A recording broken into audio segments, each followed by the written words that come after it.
I'm Laurie Cardoza-Moore, and this is Focus on Israel.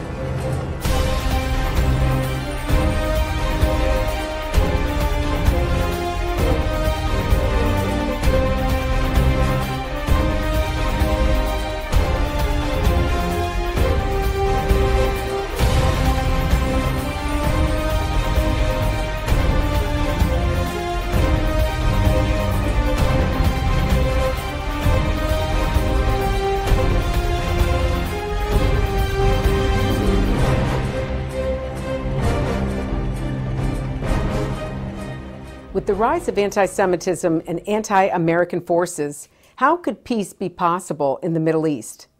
At the PJTN Media Summit, a panel of top national and international leaders and media professionals discussed the changes we can and must make to preserve our values and beliefs for the next generation.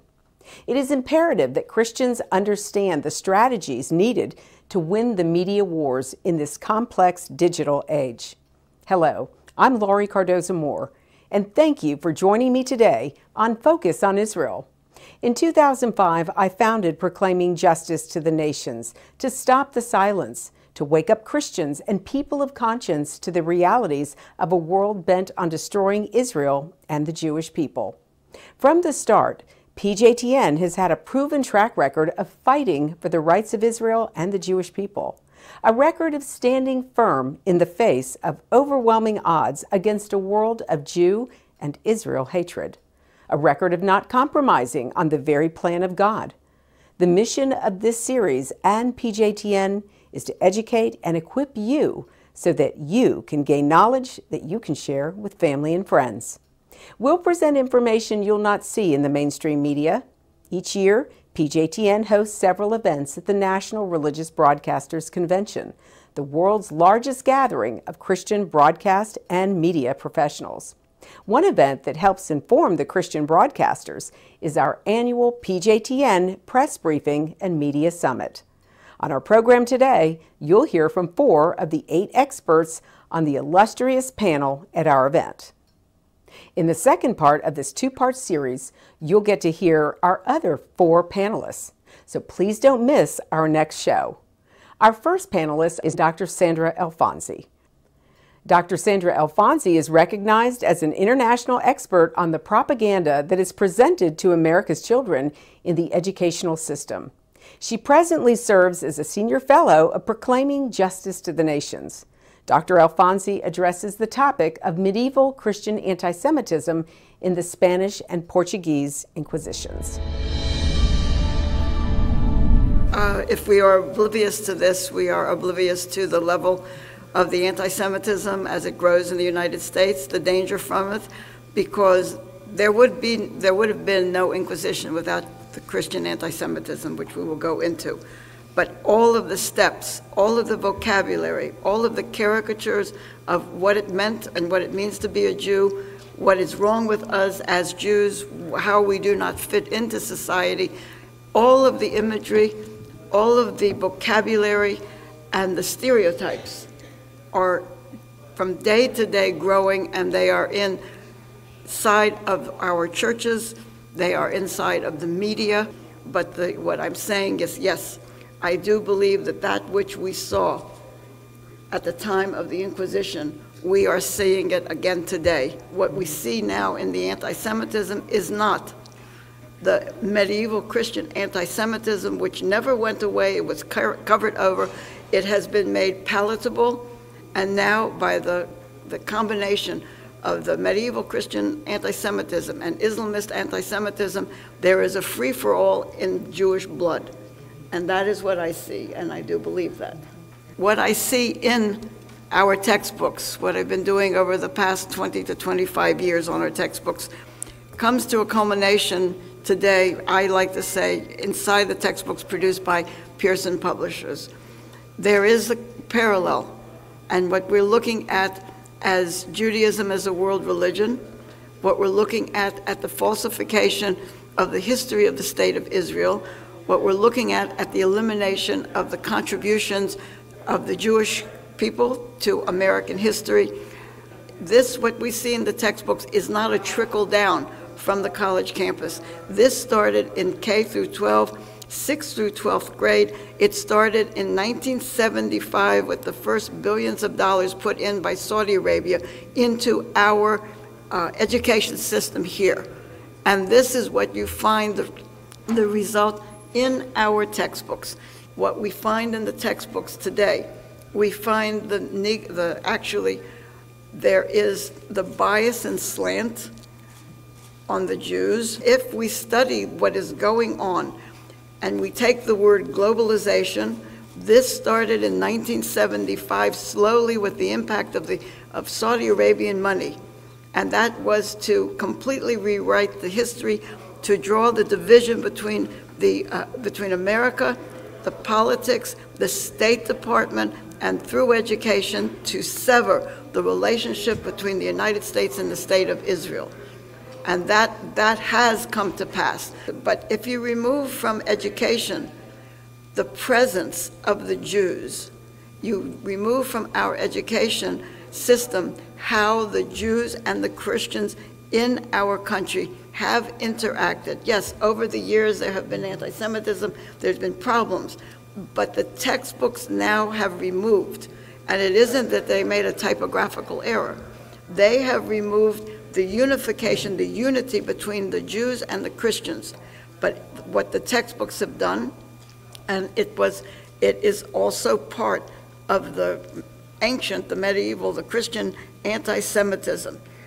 They have brought the separation, a separation that was created with blood. And never forget, there was Jewish blood lost during the Civil Rights Movement. There was the second president of the NAACP was a Jew for 10 years. There was Jewish money, all of that, but there were 3 civil rights workers killed in Mississippi, college students, 1 black, James Chaney, and 2 Jewish college students who died side by side. Those 3 died side by side fighting for the civil rights. Now, if you look at our textbooks, that is what is being eradicated. It is the globalization, and if you talk about globalization, there is one globalization, and this is what all of this is leading to. And when it's the globalization of Islam as the world religion, Pearson removed Judaism as a world religion. It was always Judaism, Christianity, and Islam, chronological order, and Pearson removed, we are no longer a world religion. We are in a category called others. Yes. Mm-hmm. But never forget, on the chopping block, you take off the Jews, you remove them out of the civilization, you remove them out of the textbooks, and you take them out of society. And then the next up on that line, and this should be a warning signal to you, the next up on the line are the Christians. And Pearson is brilliant in its evil. I mean, it's exquisite. I want to take you to Israel in pictures and film. I want you to see how God's sovereign hand can be seen before our eyes right here in this land. That's why PJTN is offering a special anniversary package that includes a captivating new book and award-winning DVD. Israel Rising is a unique visual story of Israel's miraculous journey from unforgiving desert to thriving nation. Thousands of years ago, the prophet Ezekiel foretold a future time in which the arid land of Israel would come alive for its people. Now this breathtaking book documents the fulfillment of this vision, as rarely seen photographs from the 1880s to the 1940s are juxtaposed with recent photos of the same locations.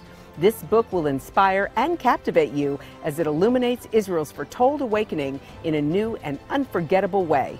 In addition, you'll receive the award-winning documentary, Israel Indivisible, The Case for the Ancient Homeland. This inspiring film examines the many political twists and turns that make Israel the world's most controversial nation. From Abraham and the Promise to the issues facing the Jewish state today, the film examines the historical, archaeological, legal, and biblical foundations for the modern state of Israel. This is a limited time offer for these two remarkable resources for just a one-time gift of $70 today. Your generous donation will help ensure that PJTN stays on the front lines and in the headlines of all the important issues facing Israel and our Jewish brethren. So please go to PJTN.org today. From studying history, it's very clear that what starts with the Jews never ends only with the Jews. We must strongly stand against any anti-Semitic trends, for if not stopped, they'll cause harm to all of us, and we'll witness the downfall of our Judeo-Christian Western culture. Today, many people say there's no longer a need for a Jewish state, that Jews around the world no longer need a place of refuge. But anyone who has heard recent statistics about the worldwide rise in anti-Semitism would never make such a claim. The reality is that neo-Nazi groups and Nazi sympathizers are increasing around the world. Surveys show that over 1 billion people in the world harbor anti-Semitic attitudes. Close to 50% believe that Jews have too much power in the business world, and 2/3 of the world's population has never heard of the Holocaust or believe the historic accounts of it are inaccurate. Don't let yourself be manipulated by evil people with a wicked agenda.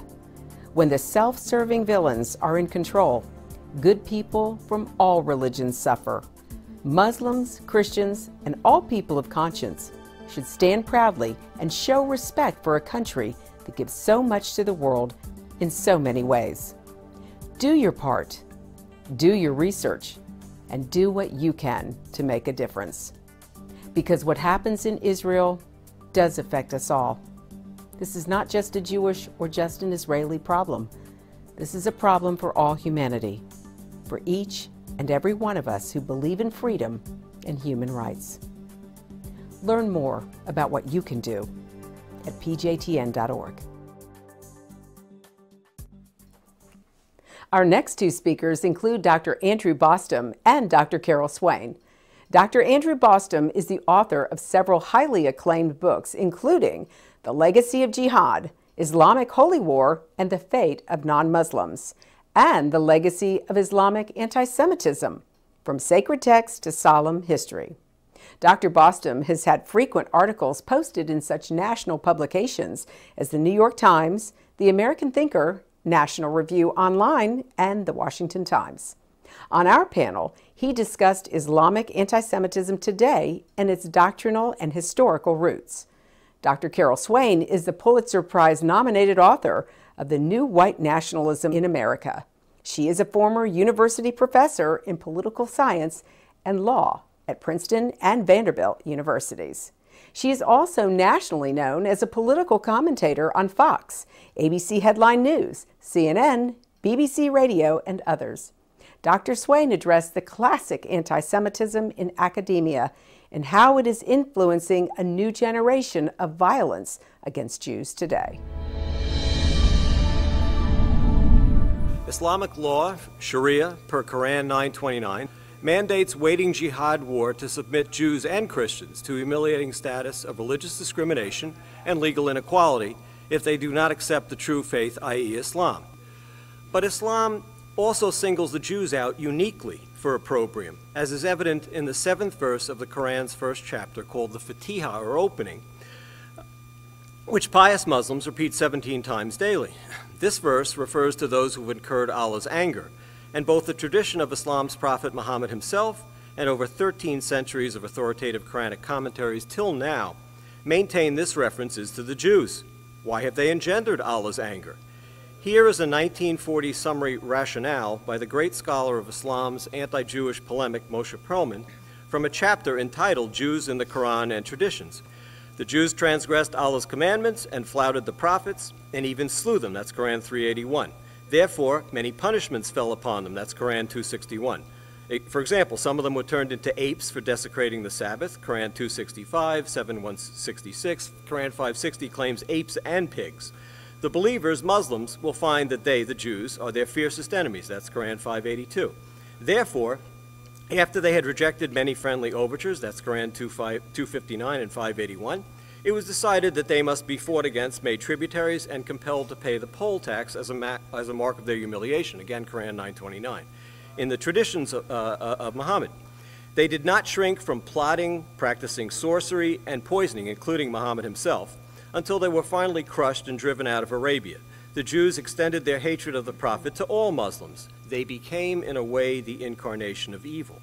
No wonder that, when the world comes to an end, and when Dajjal, the Muslim Antichrist equivalent, threatens to destroy those of the true faith, the Jews will be betrayed in their hiding places, even by the crying of the rock, "Here is a Jew behind me, kill him."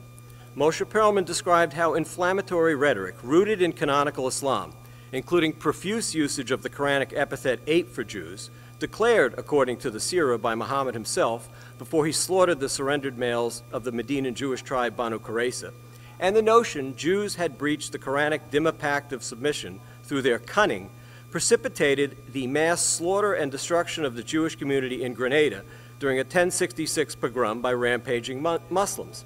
It is estimated that 4,000 Jews perished, annihilating the entire community and making it the largest anti-Jewish pogrom till then in European history. Today, the grotesque myth of Islamic tolerance of Jews, in particular, persists even as we are in the midst of a global pandemic of Muslim anti-Semitism and anti-Jewish violence.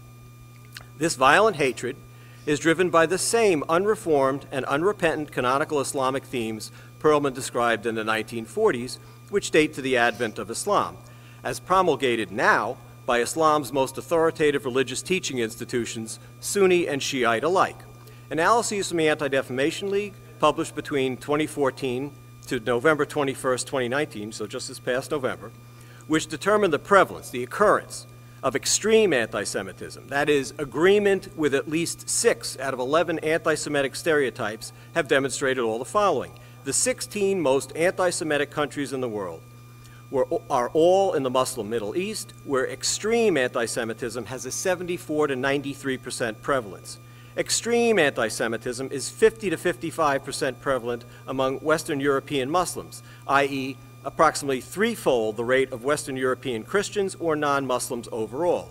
Extreme anti-Semitism in the U.S., a much more philo-Semitic country, has a 34% prevalence amongst Muslims, 2.4-fold the 14% rate in non-Muslims.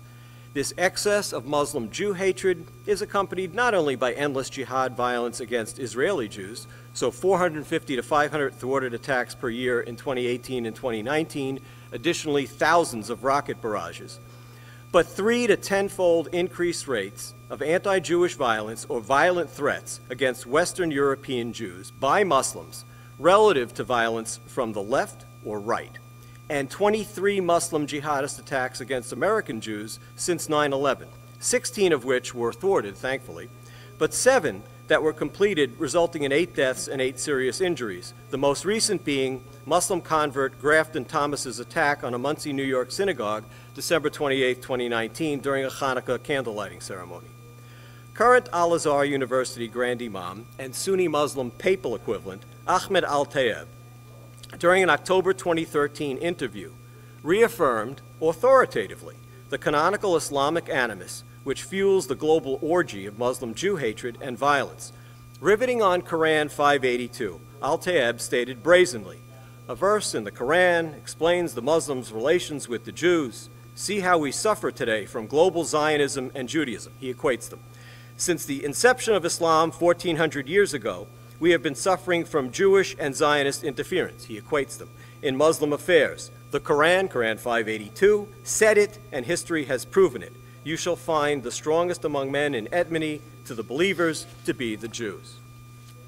850 years ago, Maimonides stated with the understandable resignation of a subjugated Jewish dhimmi in Islamdom the following: "We have done as our sages of blessed memory instructed us, bearing the lies and absurdities of Ishmael. We listen, but remain silent. In spite of all this, we are not spared from the ferocity of their wickedness and their outbursts at any time. On the contrary, the more we suffer and choose to conciliate them, the more they choose to act belligerently toward us. It is unconscionable that today, due to sheer cowardice, Jewish and Christian leadership refuses to condemn the canonical Islamic Jew hatred proclaimed by Grand Imam Al-Tayeb and thousands of lesser Muslim clerics worldwide. Back in 1935, Albert Einstein denounced anti-Semitism in American academia. The more things change, the more they stay the same. He said, "The hostile attitude of universities towards Jewish teaching staff and students has been increasingly perilously, even though it manifests in a genteel or hypocritical manner. Unfortunately, the current Jewish leaders do not comprehend the seriousness of the situation, similar to the German Jews in the time of Hitler. They believe that they are able to put an end to the problem by being silent and disregarding it, and they thus miss the time for creating places of support." Elites in academia, you're not going to go on a college campus and find a faculty member that's going to say, "I hate Jews, you know, Jews are all these terrible things." They have a language to say these things without openly expressing it. And so they don't openly condemn Jews. They do it in a very subtle way. And so it doesn't look the way that you might expect it would look. Instead, the criticisms manifest themselves as anti-Zionism and in the BDS movement. BDS was inspired by South Africa's anti-apartheid movement. It advocates pressure, techniques, and tactics to force Israel to obey the law. We want everyone to obey the law, right? Okay. BDS emerged from a 2001 conference against racism, racial discrimination, xenophobia, and related intolerance that took place in Durban, South Africa. And again, listen, BDS, this boycott movement, emerged from a conference organized against racism. We're all against racism, racial discrimination, xenophobia, intolerance, all of these bad things. And the movement is appealing to people because it's framed as social justice. And the church is ignorant. Social justice, the words, it sounds wonderful. Who would be against social justice? The people that embrace it don't understand that it's Marxism, and so they embrace it. And so that's one of the reasons that it has been attractive to people, because it sounds good. The fruits of the movement has been a dramatic increase in anti-Semitic attacks. There's an organization that was founded in 2015. It has a tracker, the Anti-Semitic Tracker, founded by two University of California professors. They have documented more than 3,000 incidents on college and university campuses since 2015, more than 3,000, and it's increasing rapidly. And so that's part of the context. BDS and Students for Justice in Palestine, that was founded in 2000. These organizations are behind a lot of what's taking place on campus. And according to this track of anti-Semitism, it says that the BDS movement demonizes Israel with false charges of crimes against humanity, singles it out for abuse while ignoring the human rights abuses and intolerance against women and ethnic minorities and other religions in the Middle East, cutting off the heads of Christians, you know, boiling them in hot oil, or dropping them in cages in the ocean. That's disregarded. They're focused on Israel as being the abuser.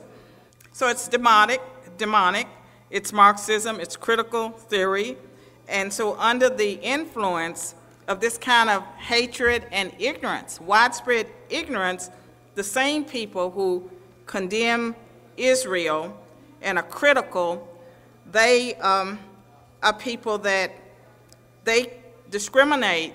They're not speaking out for the Jewish students and faculty and people that are being attacked, but they're criticizing white supremacy. They're all worked up about white supremacy, yet they're doing something that is probably even more widespread than white supremacy. So it is a serious problem, but we can address it, but we have to understand it first.